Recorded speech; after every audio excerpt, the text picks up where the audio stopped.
ಇಂದೇ ಡೌನ್ಲೋಡ್ ಮಾಡಿ ಮತ್ತು ನಿಮ್ಮ ನೆಚ್ಚಿನ ಶೋಗಳನ್ನು ಆನಂದಿಸಿ.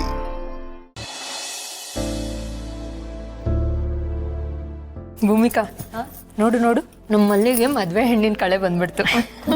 ನಿಜ. ನಾಚಿಕೆ ನೋಡು.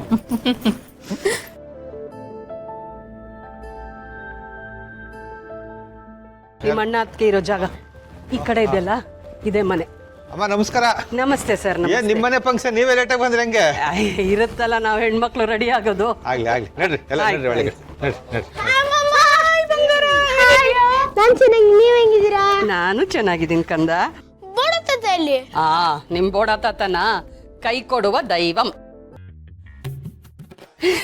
ಇವ್ರು ಯಾರು ಗೊತ್ತಾಯ್ತಾ ನಿಂಗೆ?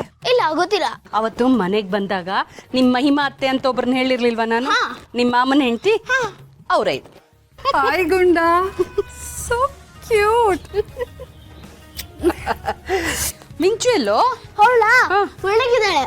ನಡಿ ನಡಿ ಹೋಗೋಣ ಮತ್ತೆ. ಮಿಂಚು, ಯಾರು ಬಂದಿದ್ದಾರೆ ನೋಡು. ಹಲೋ ಮಿಂಚು. ಹಾಯ್ ಅಮ್ಮಮ್ಮ. ಹೇಗಿದ್ಯಾ ಮಗಳೇ? ನಾನು ಚೆನ್ನಾಗಿದ್ದೀನಿ ಅಮ್ಮಮ್ಮ. ಅವತ್ ಮನೆಗ್ ಬಂದಾಗ ಮಹಿಮಾ ಅತ್ತೆ ಅಂತ ನಾನು ಹೇಳಿರ್ಲಿಲ್ವಾ? ನಿಮ್ ಮಾಮನ ಹೆಂಡತಿ ಇವ್ರೆ. ಹಾಯ್ ಅತ್ತೆ. ಹಾಯ್ ಮಿಂಚು. ಹಾಯ್ ಮಾವ. ಹಾಯ್ ಮಿಂಚು. ಮತ್ತೆ ಅಮ್ಮಮ್ಮ ಬೋಡತ್ತೆ ಅಲ್ಲಿ? ನಿಮ್ ಬೋಡ ತಾತ ಆಬ್ಸೆಂಟ್. ಅವ್ರು ಬಂದಿದ್ರೆ ಚೆನ್ನಾಗಿರೋದು. ಅವ್ರು ಬಂದಿದ್ರೆ ತಲೆ ಸೋರ್ಬೋದಾಯ್ತು. ಪಾಪ ಮಾವ, ಅವ್ರ ತಲೆ ಅಂದ್ರೆ ಆಟದ ವಸ್ತು ಆಗ್ಬಿಟ್ಟಿದ್ಯಲ್ಲ ಅತ್ತೆ ಇವ್ರಿಗೆಲ್ಲ. ಇವ್ರಿಗೆ ಮಾತ್ರ ಏನೋ, ನನಗೂ ಅಷ್ಟೇ. ಅವ್ರ ತಲೆ ಸೋರ್ತಾ ಇದ್ರೆ ನನ್ ತಲೆ ಬಿಸಿ ಕಮ್ಮಿ ಆಗ್ತಾ ಹೋಗುತ್ತೆ. ಅಪ್ಪನ ತಲೆ ಸೆಂಟರ್ ಆಫ್ ಅಟ್ರಾಕ್ಷನ್ ಆಗ್ತದೆ. ಅಫ್ಕೋರ್ಸ್ ಇವ್ರಿಬ್ರೆ ಅವ್ರನ್ನ ಬೋಡ ತಾತ ಅಂತ ಕರೆದು ಫೇಮಸ್ ಮಾಡ್ಬಿಟ್ಟಿದ್ದಾರೆ. ಈಗ ಇವ್ರಿಬ್ರಿಂದ ನನಗೂ ಅಭ್ಯಾಸ ಆಗ್ಬಿಟ್ಟಿದೆ ಬೋಡ ತಾತ ಅಂತ ಕರೆದು.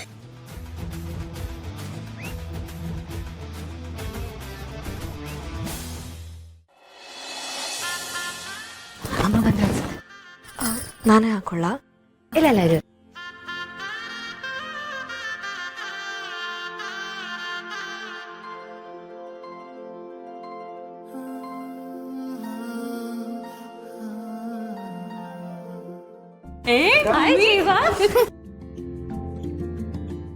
ಹಾಯ್ ಮಹಿ. ಹೇಗಿದ್ಯಾ? I am good. ನೀವ್ ಹೇಗಿದ್ದೀರಾ? ಮಾ ಹೇಗಿದ್ದೀ ಕಂದ?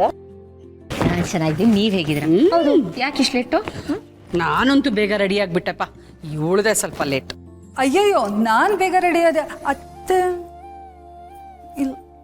ನಾನೇ ಲೇಟ್ ಮಾಡಿದ್ದು. ಗೊತ್ತಾಯ್ತು.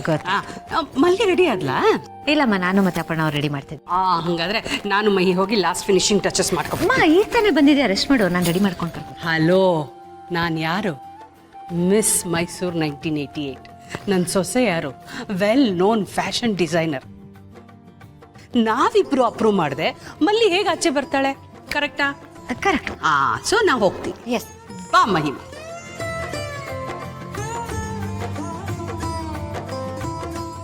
ಹಲೋ ಮಲ್ಲಿ. ಹೇಗಿದ್ಯಾ ಮಗಳೇ? ಚೆನ್ನಾಗಿದ್ದೀನಿ. ಹೇಗಿದ್ಯಾ? I am good. ನೀವ್ ಹೇಗಿದ್ದೀರಾ? ನಾನು ಚೆನ್ನಾಗಿದ್ದೀನಿ. Hey Mali, looking so pretty. Thank you Mahima ಅವರೇ. ಎಲ್ಲೊಂದು ದೃಷ್ಟಿ ತೆಗ್ಬೋಣ. ನೀನು ಮತ್ತೆ ಲೈಫಲ್ಲಿ ಸೆಟ್ಲ್ ಆಗ್ತಾ ಇರೋದು ನಮಗಂತೂ ತುಂಬ ಖುಷಿ ಆಗ್ತಿದೆ. ಈ ಜೀವನ ಆದರೂ ನೀನು ಸಂತೋಷವಾಗಿರಲಿ ಮಗಳೇ. ನಾವು ಬಂದು ರೆಡಿ ಮಾಡೋಣ ಅಂತಂದ್ರೆ ನೀವು ತುಂಬ ಫಾಸ್ಟ್ ಆಗಿದ್ದೀರಾ ರೀ. ನೋಡಿ ಆಗಲೇ ರೆಡಿ ಮಾಡ್ಬಿಟ್ಟಿದ್ದೀರಾ. ಚೀಟಿಂಗ್. ಬೇಕಿದ್ರೆ ನೀವು ಇನ್ನೊಂದ್ಸಲ ರೆಡಿ ಮಾಡಿ. ಅಯ್ಯೋ ಪಾಪ, ಒಂದ್ಸಲಿನೇ ಕಷ್ಟ, ನೀ ಬೇರೆ. ಹಾ, ಸಾಕಾಗಿದೆ ಕಣ ಪಂಚೆ. ಇದೇನು ಪ್ಯಾಂಟು ಶರ್ಟಾ?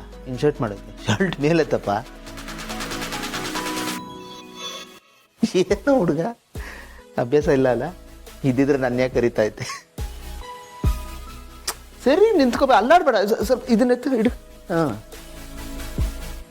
ಸ್ವಲ್ಪ ಎತ್ತಪ್ಪ. ಅಭ್ಯಾಸ ಇಲ್ವೇನು? ಪಂಚೆ ಉಟ್ಕೊಂಡಿಲ್ಲ ಯಾವತ್ತು? ನೀನ್ ಯಾಕೆ ಯಾರೋ ಅವನು? ಸ್ವಲ್ಪ ಆರಾಮಾಗಿ ನಿಂತ್ಕೊಂಡು ಅಲ್ಲಾಡ್ಬೇಡ. ರೇಗ್ ಬೇಡ ಕಣ, ಅವನಿನ್ನೂ ಚಿಕ್ಕವನು. ದೊಡ್ಡ ಹುಡುಗಿನ ಪಟಾಯಿಸವನೇ, ಚಿಕ್ಕ ಹುಡುಗನ ಇವನು. ಕಳ್ಳ ಕೃಷ್ಣ. ಏ ಯಾಕೋ ಅಷ್ಟೊಂದು ಗೋಳಿಗೋತೆ ಅವನ್ನ, ಭಾಳ ಡೀಸೆಂಟ್ ಕಣ ಅವನು. ಇವನ್ ಡೀಸೆಂಟ್. ಹೌದು. ಅಪ್ಪ ಈ ತರ ಡೀಸೆಂಟ್ ಆಗಿರೋರೆ ಸೈಲೆಂಟ್ ಆಗಿ ಕನ್ನ ಹಾಕತ್, ಕೈ ಅವಾಗ ಬಿಡ್ಬೇಡ ಕೆಳಗೆ, ಸ್ವಲ್ಪ ಮೇಲೆತ್ತು.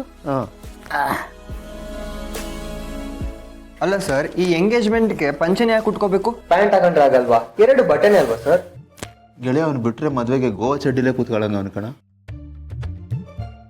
ಅಪ್ಪ ಪ್ರತಿಯೊಂದಕ್ಕೂ ಶಾಸ್ತ್ರ ಸಂಪ್ರದಾಯ ಅಂತ ಇರುತ್ತೆ, ಹಾಗೇ ಇರಬೇಕು. ರೈಟ್ ಸಾಕ ನೋಡು. ಸಾಕ ಹ್ಞೂ ಅಲ್ಲೋಗಿ ಉದ್ರೋಗ್ಬಿಟ್ಟ. ಇಲ್ಲ ಸಾಕು.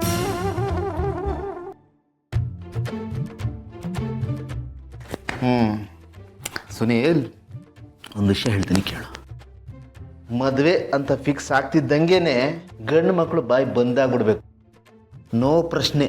ಹೆಂಡತಿ ಕೇಳಿದಕ್ಕೆ ಒನ್ಲಿ ಉತ್ತರ ಕೊಡೋದು. ಅವಳು ಆದ್ರೆ ಹ್ಞೂ ಅನ್ಬೇಕು ಅಷ್ಟೇ. ಗೊತ್ತಾಯ್ತಾ? ಏ ಆನಂದ, ಅವನನ್ನು ಸುಮ್ಮನೆ ಭಯ ಬೀಳಿಸ್ಬಿಡ ಕಣ. ಅಪ್ಪ ಸುನಿಲ್, ಆ ಥರದ್ದೆಲ್ಲ ಏನೂ ಇಲ್ಲ, ನೀನು ಆರಾಮಾಗಿರು. ಹೆಂಡತಿ ಅಂದ್ರೆ ಹುಲಿ ಏನಲ್ಲ. ಅಪ್ಪ ಹುಲಿ ಆದ್ರೂ ಒಂದು ಪಕ್ಷ ಓಕೆ, ಬೋನ್ಗೆ ಹಾಕಿ ಬೀಗ ಹಾಕ್ಬೋದು. ಇವ್ರು ನಮ್ಮನ್ನೇ ಬೋನ್ಗೆ ಹಾಕಿ ಬೀಗ ಹಾಕೊಂಡು ಕೀನು ಎತ್ಕೊಂಡು ಹೋಗ್ಬಿಡ್ತಾರೆ. ನಾವು ಎಸ್ಕೇಪ್ ಆಗಕ್ಕೆ ಆಗಲ್ಲಪ್ಪ. ಸುನಿಲ, ಮದುವೆಗೆ ಮುಂಚೆ ಹೆಣ್ಮಕ್ಳು ಬೇಬಿ ಡಾಲ್ ಥರ ಇರ್ತಾರೆ, ಸ್ಮೂತು ಸ್ಮೈಲಿಂಗ್. ಮದುವೆ ಆಗ್ತಿದ್ದ ಹಾಗೆ ಅದು ಏನಾಗುತ್ತೋ ಗೊತ್ತಾಗಲ್ಲಪ್ಪ, ಯಾವ ಹಾರ್ಮೋನ್ ಇಂಬ್ಯಾಲೆನ್ಸ್ ಆಗುತ್ತೋ ಗೊತ್ತಾಗಲ್ಲ. ಟಕ್ ಅಂತ ಬೇಬಿ ಡಾಲ್ ಥರ ಇದ್ದವರು ರ ಅಂತ ನಾಗವಲ್ಲಿ ಆಗ್ಬಿಡ್ತಾರೆ. ಯಾವ ತಾಯ್ದು ಹಾಕೊಂಡ್ರು ವರ್ಕ್ ಆಗಲ್ಲ, ತಡ್ಕೊಂಡಿರ್ಬೇಕಷ್ಟೇ. ಏಯ್, ಅವನು ಹೇಳ್ತಾನೆ ಅಂತ ನೀನು ಕೇಳ್ತಾ ನಿಂತಿದ್ಯಲ್ಲಪ್ಪ. ಸುನಿಲ್ಲ, ಥರ ಎಲ್ಲ ಏನೂ ಇಲ್ಲಪ್ಪ. ಆಮೇಲೆ ಈ ಥರದ ಬಟ್ಟೆನ ಯಾಕೆ ಹಾಕಬೇಕು ಅಂತ ಕೇಳಿದೆಲ್ಲ, ಒಂದು ಶುಭ ಕಾರ್ಯನಪ್ಪ. ಬಿಳಿ ಬಟ್ಟೆ ಹಾಕಿದ್ರೆ ನಮ್ಮ ಮನಸ್ಸು ಶುಭ್ರವಾಗಿದೆ ಅಂತ, ಇದೊಂದು ಸಂಕೇತ ಅಷ್ಟೇ. ನಮ್ಮ ಮನಸ್ಸು ಶುಭ್ರವಾಗಿಲ್ಲದೆ ಇದ್ರೂ ಪರವಾಗಿಲ್ಲ, ಪಂಚೆ ಶುಭ್ರವಾಗಿರಬೇಕು ಅನ್ನೋದು ಕಾನ್ಸೆಪ್ಟ್. ಆಮೇಲೆ ನೋಡ, ಹುಡುಗನಿಗೆ ಏನು ಗೊತ್ತಿಲ್ಲ ಅನ್ಸುತ್ತೆ. ಒಬ್ಬ ಅನುಭವಸ್ಥನಾಗಿ ಒಂದಷ್ಟು ಟಿಪ್ಸ್ ಕೊಟ್ಟು ಬಿಡ್ತೀನಿ. ಬರ ಕೂತ್ಕೊಳ್ಳ. ಆನಂದ, ನೀನ್ ಸುಮ್ಮನಾರ. ಸುನಿಲ, ಈಗ ನೀನು ಹೊಸ ಜೀವನಕ್ಕೆ ಕಾಲಿಡ್ತಾ ಇದೆಯಾ, ಮುಂದಕ್ಕೆ ಹೊಸದನ್ನ ನೋಡ್ತೀಯ. ಗಾಬರಿ ಆಗಂಥದ್ದೇನಿಲ್ಲಪ್ಪ. ನೋಡು, ಈ ಥರ ಗಾಬರಿ ಆಗಬಾರ್ದು ಅನ್ನೋ ಕಾರಣಕ್ಕೆ ನನ್ನಂಥ ಹಿರಿಯನ ಸಲಹೆ ನಿನಗೆ ತುಂಬ ಇಂಪಾರ್ಟೆಂಟ್. ಏನು ಯೋಚನೆ ಮಾಡಬೇಡ, ಏನು ಎತ್ತ ಅಂತ ನಾನು ನೀಟಾಗಿ ಹೇಳ್ಕೊಡ್ತೀನಿ. ನಾನು ಸಾಮಾನ್ಯ ಅಲ್ಲಪ್ಪ, ದಂತಕತೆ, ನಾನು ಅನುಭವಸ್ಥ, ದಿಲಜಂಡ್. ಲೇ, ಇದ್ಯಾಕೋ ಅತಿ ಆಯ್ತ್ಕೊಣ. ಸುನಿಲ್, ನೀನು ಯಾರು ಮಾತನ್ನು ಬೇಕಾದ್ರೂ ಕೇಳು, ಆದರೆ ಈ ನನ್ನ ಮಗನ ಮಾತನ್ನು ಮಾತ್ರ ಕೇಳಬೇಡ. ಇವನ್ ಮಾತು ಕೇಳಿದ್ರೆ ಮುಗೀತಲ್ಲಿಗೆ, ಫುಲ್ ಟ್ರಾಜಿಡಿ. ಸುಮ್ಮನೆ ತಮಾಷೆ ಮಾಡಬೇಡ. ಅಲ್ಲ, ನಾನು ನನ್ನ ಹೆಂಡತಿ ಹೆಂಗಿರ್ತೀವಿ ಅಂತ ಗೊತ್ತು ತಾನೆ, ನೋಡಿದ್ಯಲ್ಲಪ್ಪ, ಖುಷಿಯಾಗಿರ್ತೀವಿ. ಸೊ ನನ್ನ ಮಾತು ಕೇಳಿದ್ರೆ ನೀನು ಖುಷಿಯಾಗಿರ್ತೀಯ, ಅದಕ್ಕೆ ನಾನು ಹೇಳ್ತಾ ಇರೋದು. ನೋಡು, ಒಂದು ಈಸಿ ವೇ ಹೇಳ್ಕೊಡ್ತೀನಿ ನೋಡು. ಮಲ್ಲಿ ತುಂಬ ದಿವಸ ಕಳೆದಿದ್ದು ಅತ್ತಿಗೆ ಜೊತೆಗೆ. ಅತ್ತಿಗೆನ ತುಂಬ ಚೆನ್ನಾಗಿ ಹ್ಯಾಂಡಲ್ ಮಾಡಿದ್ದೆ ಯಾರು? ನನ್ನ ಗೆಳೆಯ. ಇವನ ಹತ್ರ ನೀನು ಟಿಪ್ಸ್ ತಗೊಂಡ್ರೆ ಮಲ್ಲಿನ ಚೆನ್ನಾಗಿ ಹ್ಯಾಂಡಲ್ ಮಾಡ್ಬೋದು. ಓಕೆನಾ? ಮತ್ತೆ ನಿಮ್ಮ ಪಕ್ಕ ಯಾಕೆ ಸರ್ ಕೂರಿಸ್ಕೊಂಡ್ರೆ? ಅಲ್ಲೇ ಕೂರಿಸ್ಬೋದಿತ್ತಲ್ಲ.